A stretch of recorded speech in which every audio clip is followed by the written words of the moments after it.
Hello बच्चों, आज हम पॉलीमर की नेक्स्ट वीडियो स्टार्ट कर रहे हैं। और पिछली क्लास में हम लोगों ने पॉलीमर्स में ये देखा था कि पॉलीमर्स हमने दो पॉलीमर्स पढ़ लिए थे, पॉलीथीन और नाइलॉन 66। तो ये दो पॉलीमर्स मैं आप लोगों को पढ़ा चुका हूँ और इन दोनों के फॉर्मेशन भी मैं आपको दिखा चुका हूँ किस तरीके से फॉर्मेशन होता है। बट जब तक इनकी फॉर्मेशन समझ में नहीं आएगी तब तक आप ये लोग बस रटने से तो काम चलेगा नहीं। तो पहले देखते हैं कि इन दोनों की फॉर्मेशन किस तरीके से होती है। तो इन दोनों की फॉर्मेशन के बाद फिर हम कुछ क्लासिफिकेशंस पढ़ेंगे और ये देखेंगे कि इस चैप्टर में और क्या क्या चीज़ें हैं। ठीक है, हमें इजी पॉलीमर्स देखने हैं तो उन सारे पॉलीमर्स को पढ़ेंगे और देखेंगे कि किस तरीके से सारी चीज़ें होती हैं, जैसे टेफ्लॉन, पीवीसी, ये सारे पॉलीमर्स किस तरीके से वर्क करते हैं और क्या क्या चीज़ें उनमें यूज़ होती हैं। तो वो सारी चीज़ें देखेंगे। अभी हम इन दोनों का फॉर्मेशन देखते हैं और आपको समझाते हैं कि किस तरीके से इन दोनों पॉलीमर्स को फॉर्मेशन किया गया, क्योंकि बिकॉज पिछली वीडियो में मैं आपको ये सब चीज़ें समझा चुका हूँ। बस अब इस वीडियो में आपको फॉर्मेशन करके दिखाता हूँ कि किस तरीके से इनको फॉर्मेशन किया गया है। तो बच्चों, हम सबसे पहले पॉलीथीन का फॉर्मेशन देखते हैं कि किस तरीके से पॉलीथीन को फॉर्मेशन किया गया है।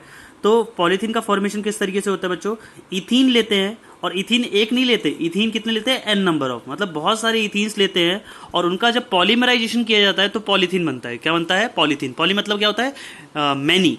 तो बहुत सारे इथीन को मिला करके पॉलीथीन बनता है। तो वो किस तरीके से इसका फॉर्मेशन होता है तो देखते हैं। अभी देखो बच्चों, यहाँ पे हमने एक ही मॉलिक्यूल लिया है। तो जब एक ही मॉलिक्यूल यहाँ पर लिया है तो हम क्या करेंगे, एक ही मॉलिक्यूल्स के नंबर ऑफ मॉलिक्यूल्स यूज करेंगे। मतलब यहाँ पे देखो एन यूज किया, मतलब एक जैसे बहुत सारे मॉलिक्यूल्स यूज करने हैं। तो मैंने यहाँ पे क्या किया कि एन में से हमने दो इथीन निकाल लिए। तो दोनों इथीन को मैंने यहाँ पे लिख रखा है। देखो आपके सामने दो इथीन लिखे हुए हैं। तो यहाँ पे दो इथीन लिखा हुआ है, एक इथीन ये रहा, एक इथीन ये रहा। ठीक है बच्चों। तो अब जब हमें इन दोनों इथीन को ज्वाइन करना है तो किस तरीके से ज्वाइन करेंगे।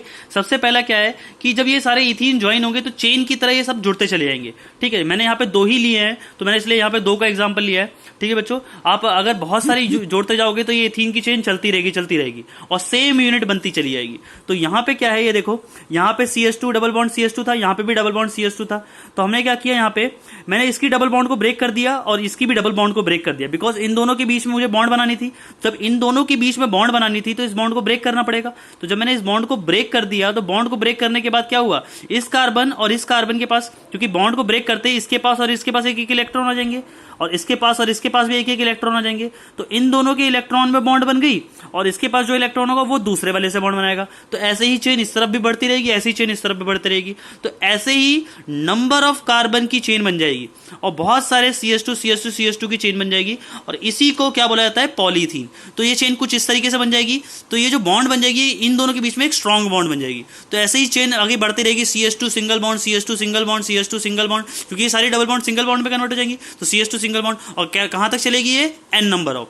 तो कितनी रिपीटिंग यूनिट्स हैं आपके पास, CH2 सिंगल बॉन्ड CH2, ये आपके पास एक यूनिट है और यही यूनिट पूरे मॉलिक्यूल के अंदर रिपीट हो रही है। इसीलिए इसी को हमने n ऐसे ब्रैकेट में। तो इसको लिखने का तरीका क्या होता है कि जो यूनिट आपकी बार बार रिपीट हो रही है ना, उसी यूनिट को उठाओ और उसके दोनों तरफ ऐसे बॉन्ड्स लगा करके उसको ब्रैकेट में लिख करके यहाँ सबस्क्रिप्ट में n लिख दो। तो this is the repeating unit. मतलब इस स्ट्रक्चर के अंदर जब आप ये स्ट्रक्चर बनाओगे तो स्ट्रक्चर के अंदर जो रिपीटिंग यूनिट आ रही है वो क्या आ रही है, ये आ रही है। और इसी को क्या बोला जाता है, पॉलीथीन। क्या बोला जाता है, पॉलीथीन। तो जो पॉलीथीन, ये वही पॉलीथीन है जो आप डेली लाइफ में यूज करते हो। तो इस तरीके से पॉलीथीन का फॉर्मेशन होता है। तो मेरे हिसाब से बच्चों आप लोगों को समझ में आया होगा कि किस तरीके से जो इथीन के मॉलिक्यूल्स हैं उनको जोड़ा जाता है और ये जो बॉन्ड बनती है इनके बीच में स्ट्रॉन्ग बॉन्ड बन जाती हैं जिससे कि ये एक दूसरे को तोड़ नहीं पाते। तो आई बात समझ में। तो मेरे हिसाब से आप लोगों को ये सब चीज़ें समझ में आई होंगी। अच्छा, बॉन्ड ज़्यादा स्ट्रांग नहीं होती है, इसका मतलब ये नहीं होता कि आप बिल्कुल ये समझ लो कि बहुत बॉन्ड थोड़ी बहुत ज़्यादा स्ट्रांग हो जाती है। बहुत ज़्यादा स्ट्रांग नहीं होती, बट कंपैरिजन में देखा जाए तो स्ट्रांग हो जाती है, ताकि थोड़ी देर के लिए इनकी जो स्ट्रेंथ है वो बनी रहे। ठीक है बच्चों, तो कुछ हद तक स्ट्रांग होती है। तो मेरे हिसाब से आप लोग को समझ में आ चुका होगा कि ये पॉलीथीन का फॉर्मेशन किस तरीके से होता है। ठीक है, तो ये this is the formation of polythene. अब हम नेक्स्ट जो फॉर्मेशन देखेंगे वो नाइलॉन 66 का है। तो बच्चों देखो, अब यहाँ पे हम एडिपिक एसिड का फॉर्मेशन और एडिपिक एसिड और हेक्सामिथिलीन डायमीन का फॉर्मेशन देखते हैं कि किस तरीके से फॉर्मेशन होता है। तो यहाँ पे आपके पास देखो नाइलॉन 66 मिला हुआ है। तो ये क्या है आपका, नाइलॉन 66, और ये मैं आपको बता चुका हूँ कि नाइलॉन 66 किस तरीके से होता है। अच्छा बच्चों देखो, जब भी हम एडिपिक एसिड और हेक्सामिथिलीन डायमीन का फॉर्मेशन करते हैं, मतलब इसमें से जब इन दोनों को मिक्स करते हैं, मिक्स करके नायलॉन बनता है, तो यहाँ पे क्या होता है, यहाँ पे दोनों डिफरेंट मॉलिक्यूल्स लेते हैं और ये नायलॉन का फॉर्मेशन होता है। तो किस तरीके से फॉर्मेशन होता है देख लेते हैं। दीज आर द मोनोमर्स, और इन दोनों को मोनोमर्स को मिला करके हम क्या बनाते हैं, पॉलीमर। तो इस पॉलीमर का किस तरीके से फॉर्मेशन होता है देख लेते हैं। अच्छा, एक चीज़ ये ध्यान रखने वाली है यहाँ पर कि इन दोनों यूनिट्स को आप अल्टरनेटिवली यूज़ करेंगे, मतलब पहले ये यूज़ होगा फिर ये यूज़ होगा, और अगर मान के चलो ये है फिर इसके बाद फिर से ये आ जाएगा, फिर इसके बाद जो उसके बाद फिर ये आ जाएगा, मतलब ये दोनों अल्टरनेटिवली लगे रहेंगे। मतलब जब ये चेन बनेगी तो पूरी चेन के अंदर ये जो मॉलिक्यूल्स रहेंगे दोनों ये अल्टरनेटिवली होंगे। तो जब अल्टरनेटिवली होंगे तो इनका जॉइन किस तरीके से होगा वो देखते हैं। और यहाँ पे सबसे बड़ी बात क्या है कि वाटर मॉलिक्यूल का लूज होता है। तो जब वाटर मॉलिक्यूल लूज होगा तो यहाँ पे आपका नायलॉन का फॉर्मेशन होगा। किस तरीके से लूज होता है तो वो देखते हैं। सबसे पहले देखो यहाँ पे किस तरीके से होता है। यहाँ पे सबसे पहले आपका NH2 लिखा हुआ है, तो यहाँ पे हाइड्रोजन, यहाँ पर हाइड्रोजन, यहाँ पर आपका क्या हो जाएगा CH2 का 6, यहाँ पे NH2।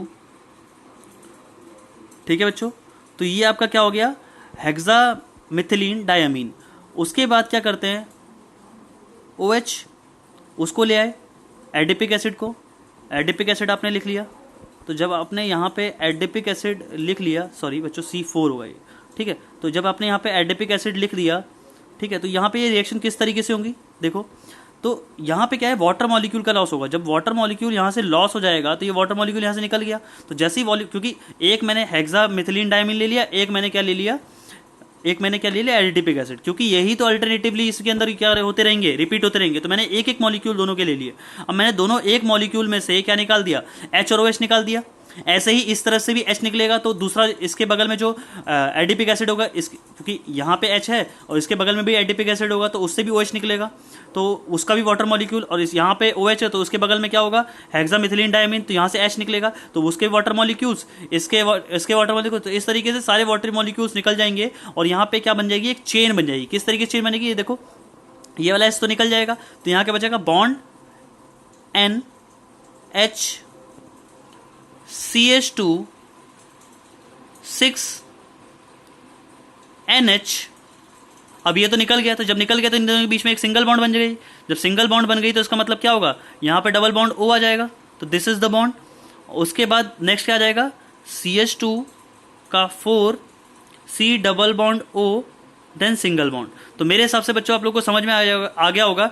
अब यहाँ पे यही जो यूनिट यहाँ पे बनी है इसी को नायलॉन बोलते हैं, और यही जो यूनिट है ये बार बार इस मॉलिक्यूल के अंदर क्या होगी, रिपीट होती रहेगी। तो जब बार बार यही यूनिट इस मॉलिक्यूल के अंदर रिपीट होती रहेगी तो इसी के अंदर हम लोग क्या करते हैं कि इसी को क्या बना लेते हैं, यहाँ पे ब्रैकेट लगा देते हैं और यहाँ पे क्या लिख देते हैं N, क्योंकि यही जब यूनिट बार बार रिपीट होने वाली है तो दिस इज द पॉलीमर, क्योंकि दिस इज द मोनोमर, और यही यूनिट जब बार बार रिपीट होती रही है तो यही आपका क्या बन जाएगा, पॉलीमर। इसी को हम N नंबर ऑफ में लिख देंगे और ये आपका क्या बन गया, दिस इज द नायलॉन 6-6। तो मेरे हिसाब से आप लोग को समझ में आ गया होगा नायलॉन 6-6 किस तरीके से फॉर्मेशन होता है। वाटर मॉलिक्यूल लूज करेगा, और तो इसमें दो बात इंपॉर्टेंट हैं, वाटर मॉलिक्यूल लूज करेगा एक तो, और दूसरा क्या है कि ये जितने भी मॉलिक्यूल्स हैं, इन दो मॉलिक्यूल्स हैं, इन दोनों को अल्टरनेटिवली यूज करना है। मतलब पहले ये लगाएंगे, फिर ये लगाएंगे, फिर ये लगाएंगे, फिर ये लगाएंगे, मतलब अल्टरनेटिवली लगाना है, और इन दोनों में से वाटर मॉलिक्यूल्स को लूज करना है। जो ऊपर वाले हैं उनको बिल्कुल नहीं छेड़ना, सिर्फ और सिर्फ इन वाटर मॉलिक्यूल्स को लूज करना है। तो इस तरीके से आपका नायलॉन का फॉर्मेशन होता है। तो मेरे हिसाब से आप लोगों को दोनों का फॉर्मेशन समझ में आया होगा कि किस तरीके से फॉर्मेशन किया जाता है। तो अब हम आज की वीडियो यहीं समाप्त करते हैं। अब नेक्स्ट वीडियो में हम इनकी कुछ क्लासिफिकेशंस देखेंगे, ठीक है, तो ताकि आप लोगों को थ्योरीज में कुछ और समझ में आए, तो क्लासिफिकेशंस देखेंगे और किस तरीके से ये चीज़ें हुई हैं वो भी देखेंगे। तो आज की वीडियो से इतनी ही, और धन्यवाद। ठीक है बच्चों, तो ये वीडियोस आप लोग देख लेना, दोनों वीडियोस, तो आप लोग को कुछ चीज़ें क्लियर हो जाएंगी। नेक्स्ट वीडियो से हम लोग क्लासिफिकेशन देखेंगे और देखेंगे कि और आगे टॉपिक्स किस तरीके से ईजी होते जाएंगे आपके लिए। ओके, आज के लिए बस इतना ही।